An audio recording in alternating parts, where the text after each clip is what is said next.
With every new season, we get new exotics for each of the classes, and in this video, I want to take a look at the new Hunter exotic that we got called the Triton Vice. Now, how to obtain this exotic, just like with previous seasons, the one surefire way is to do the Legend Lost Sector, and you can do Legend or Master. I prefer Legend because now that Lost Sectors are a little more difficult, this just makes it a little easier. But as long as you do it solo, you see at the bottom here it says if solo exotic arms. As long as it says exotic arms and you're on the Hunter, you have a chance to get it. It could take you 1 run, it could take you 10 runs, could take you even more, unfortunately. So just keep that in mind. If you don't have this exotic, you do have a higher chance to get it, but still, it could take you a couple of runs to get. So this is what the exotic looks like. Again, looks like a pretty minimal piece of Hunter arms, you know. But if we come out here and we look at the right arm, it's like a crab arm. Like, I get it, it's Season of the Deep, it's got to keep an ocean theme, but that's just kind of funny. The main thing that we do want to talk about is the perk and what it does. So it does focus around Glaives.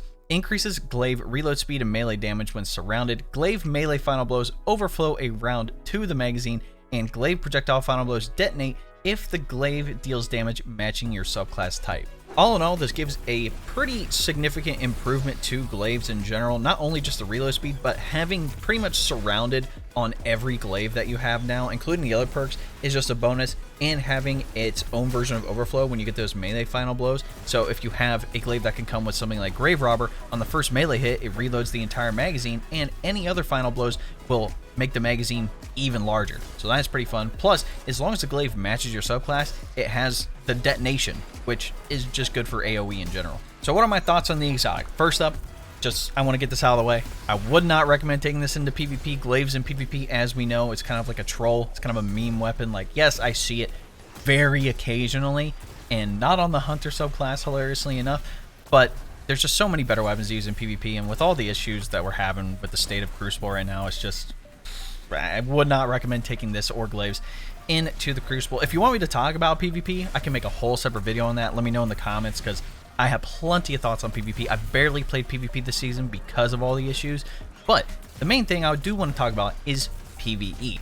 Not only with this exotic giving a multitude of bonuses to Glaives, and a lot of what people are doing content-wise now is rocking double specials, so you can get more heavy ammo, because for some reason that is a bug, but not really a bug in the game. I'm not sure how all that works, but again, there is something pretty cool with the glaive, especially with the artifact. Obviously, this season, we do have Unstoppable Glaive. You know, being able to stun those unstoppable champions is great, but we've seen artifact perks in the past that do give even more bonuses to glaives in general, whether it's more damage, you know, having a higher shield whenever you block. There's a multitude of bonuses, so I think there is the potential for this exotic to be really good. It just depends really on, number one, the artifact perks in the season, and then also the build that you want to use. I'm just going to use this setup as an example. Like, yes, there are solar and arc glaives as well, plus a stasis glaive in the heavy slot, so there is the potential to test out a bunch of different things. But with this season in particular, I wanted to see the void subclass. The reason being is because, number one, on the artifact, we do have Unto the Breach. You know, when you defeat a void debuff target, it creates a void breach.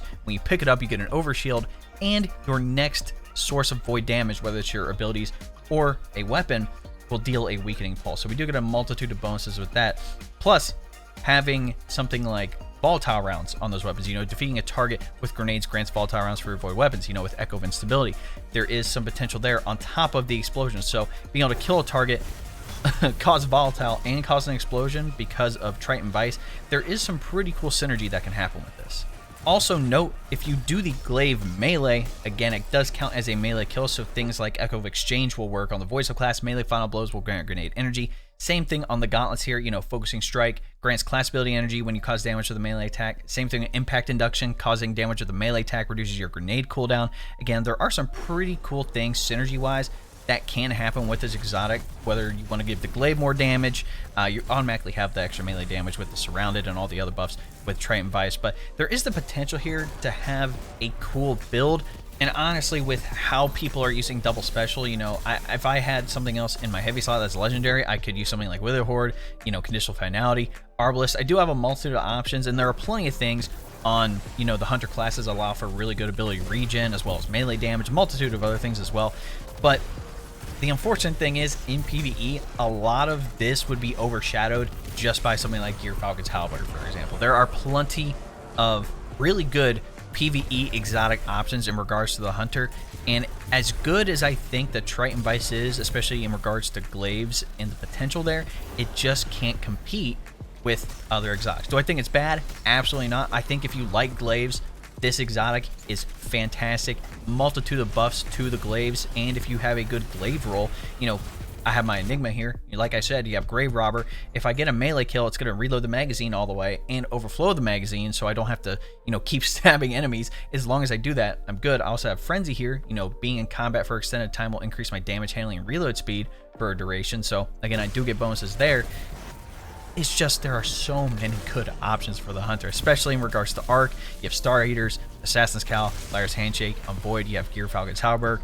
You know, on the Solar subclass, same thing. We have Star Eater Scales. If you want to do Celestial Nighthawk, you could. But again, there are so many options that just overshadow what this exotic can do. But let me know what you guys think in the comments, especially those of you who really enjoy using Glaives. Test this exotic out for yourself and let me know what you think. If you don't have it, I would recommend getting it because it does have some pretty cool potential if we do get some insane glaive buffs in the future. But like I said, if you like it, you don't like it, let me know in the comments. In any event, if you like what you saw, be sure to drop a like on the video, subscribe to the channel, and then turn on the bell next to notification so you don't miss out on another video here on the channel. If you want to tune in any live streams, I actually stream live here on YouTube, and if you want to be updated when I am going live, other YouTube videos, and basically any of my other content, be sure to follow me on Twitter at ItsDaveTV. Again, like I said, I give updates there. And then also be sure to join my Discord. Again, we are talking about Destiny 2, a variety of other games, plus PC tech, anime, and more.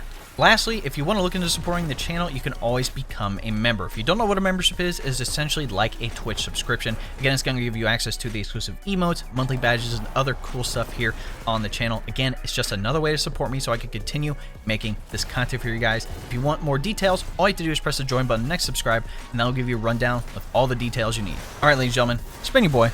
We'll catch you in the next one. Cheers.